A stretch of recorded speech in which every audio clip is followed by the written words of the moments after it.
Γιάννης, εκπρόσωπος ΟΕΑ, ομάδος ελληνικής αποκαταστάσεως, Βόλος Ελλάς, 3 Απριλίου 2012. Η ΟΕΑ, ομάδα ελληνικής αποκαταστάσεως, καλεί 10 εκατομμύρια Έλληνες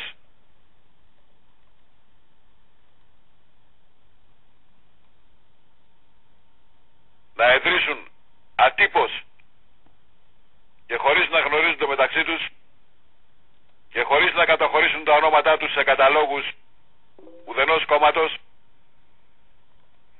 τους καλεί να ιδρύσουν το άτυπο πολιτικό κίνημα, το οποίο θα ονομάζεται «Δεν υπάρχουν 10 εκατομμύρια κελιά».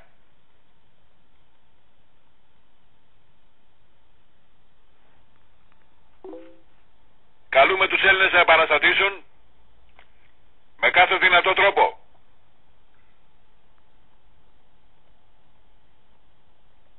Και έχοντας τις δημόσιες οικονομικές υπηρεσίες Ελλάδος στις ΔΟΕ, όλες τις εφορίες, και ακυρώνοντας έτσι όλα τα χρέη τους. Καλούμε τους Έλληνες να επαναστατήσουν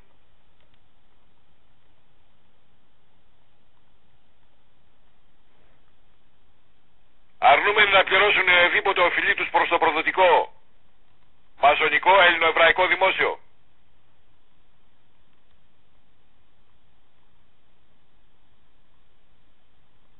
Καλούμε τους Έλληνες να επαναστατήσουν συνειδητοποιώντας ότι δεν υπάρχουν 10 εκατομμύρια κελιά για να τους φυλακίσει ούτε η Τρόικα, ούτε ο ομοφιλόφιλος Τουρκοεβραίος μέλλον πρωθυπουργός, προκτυπουργός του Πασόκ, Βενιζέλος Τουρκούσογλου Τουρκούτ, ούτε η στρατή της Τρόικα,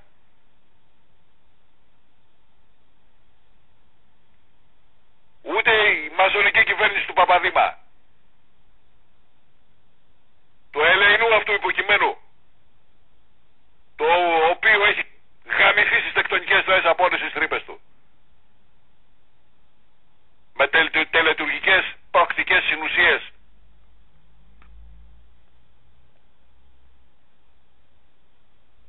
Περάσματος της Αβίσου και διαχωρισμού των Σεφιρόθ κατά εβραϊκή ορολογία. Επαναλαμβάνουμε, καλούμε τους Έλληνες να ιδρύσουν ατύπως και χωρίς να γνωρίζονται μεταξύ τους το πολιτικό κίνημα, το οποίο θα ονομάζεται «Δεν υπάρχουν 10 εκατομμύρια κελιά». Με τον τρόπο αυτό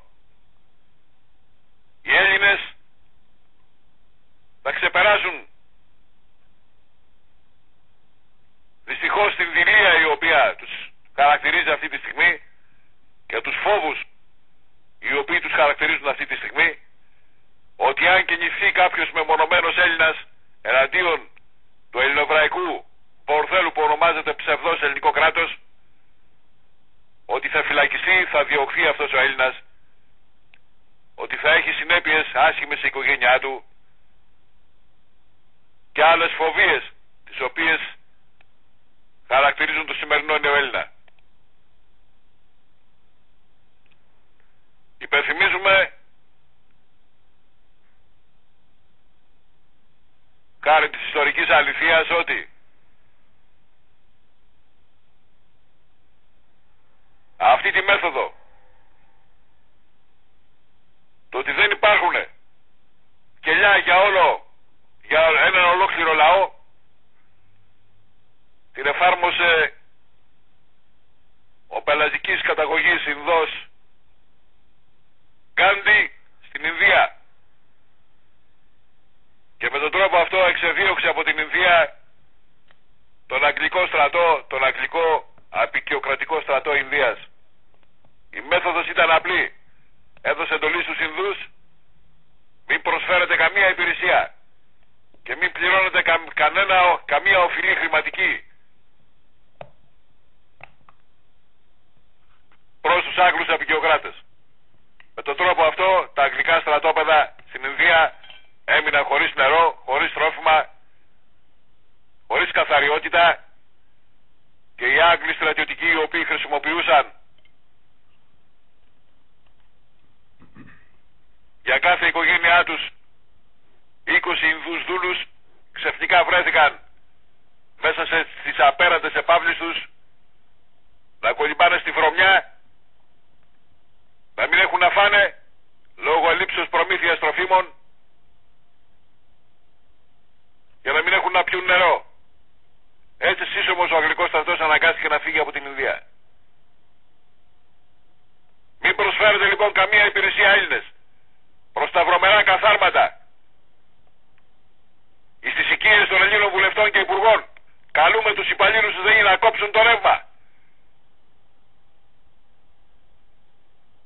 την ηλεκτρική παροχή στα σπίτια υπουργών και βουλευτών του Κοινοβουλίου, Σκυλοβουλίου, των προδοτών 300 αυτών καθαρμάτων τα οποία κατέστρεψαν την Ελλάδα.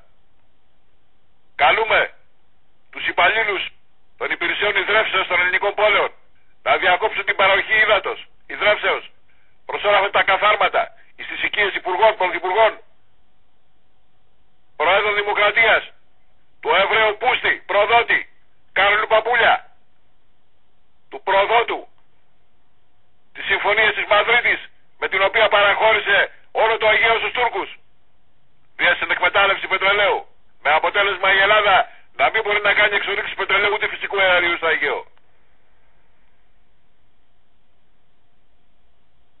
Κόψτε το ρεύμα, Έλληνες της ΔΕΗ, κόψτε το ηλεκτρικό ρεύμα και κόψτε την παροχή ύδατος ιδρεύσεως, Έλληνες όλων των υπηρεσιών ιδρεύσεως, προς τα καθάρματα, τους διευθυντές των ΔΟΗ, των Δημοσίων Οικονομικών Υπηρεσιών, των Εφοριών Ελλάδος,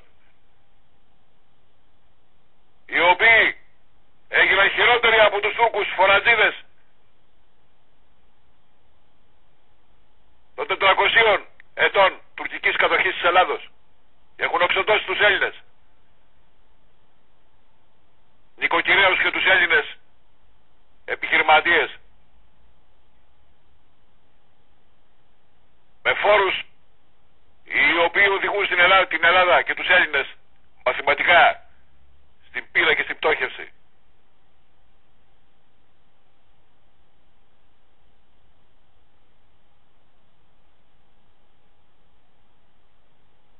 Κόψτε τις παροχές τηλεφωνικών επικοινωνιών, εσείς οι Έλληνες των τηλεφωνικών εταιριών, το ΟΤΕ και των άλλων, πρωθυπουργούς, πρωθυπουργούς και βουλευτές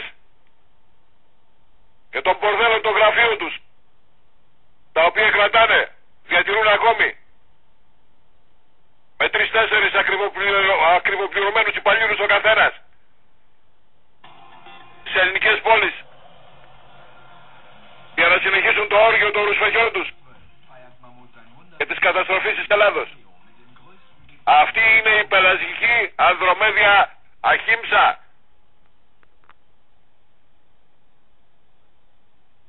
η οποία μεταφράζεται αποχή. Αποχή από κάθε προσφορά υπηρεσίας ή ασδήποτε υπηρεσίας προς τα καθάρματα τα οποία κατέστρεψαν την Ελλάδα.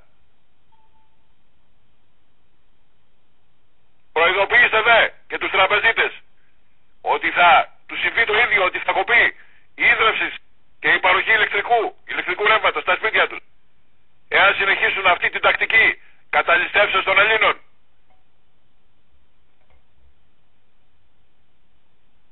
Με πληστηριασμούς των οικειών τους και των επιχειρήσεών τους.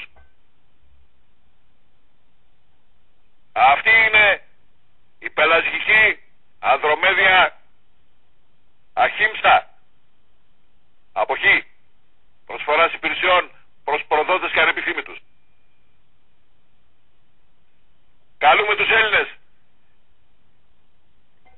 να ενταχθούν ατύπως και χωρίς να θέσουν πουθενά την υπογραφή τους, αλλά να θέσουν μόνο την καρδιά τους και την ψυχή τους στο άτυπο πολιτικό κίνημα που θα ονομάζεται «Δεν υπάρχουν 10 εκατομμύρια χελιά». Γαμίστε τους προδότες, νεοέλληνες. Νεοέλληνες, γαμίστε τους προδότες, μαζόνους, Παπαδήμους, Βενιζέλους,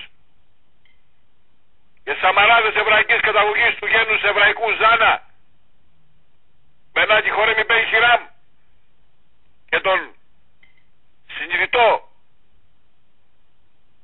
Τουρκαλβανό πράκτορα και πράκτορα της Εβραιοσαξονικής Αγγλικής Intelligence Service, αρχηγό του Λάος Καρά Τζαφέρη, προβοκάτορα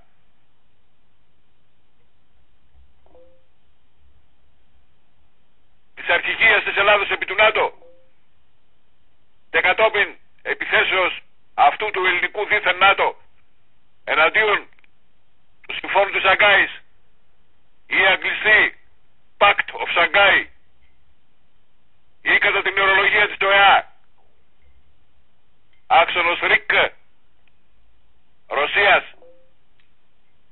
Ισλαμικών κρατών Κίνας.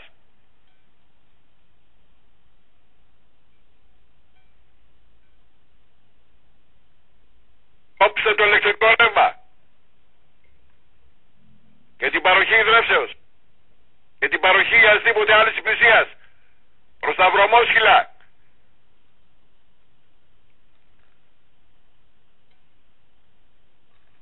των ομαρχιακών επιτροπών όλων των κομμάτων,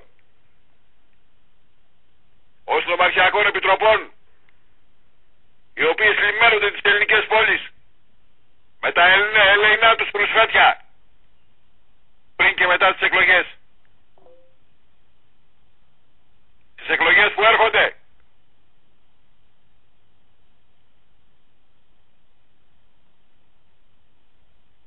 αλείψε ένα χαρτί τουαλέτας υγείας με τα σκατά σας και θέστε το εντός της κάλπης ως ένδειξη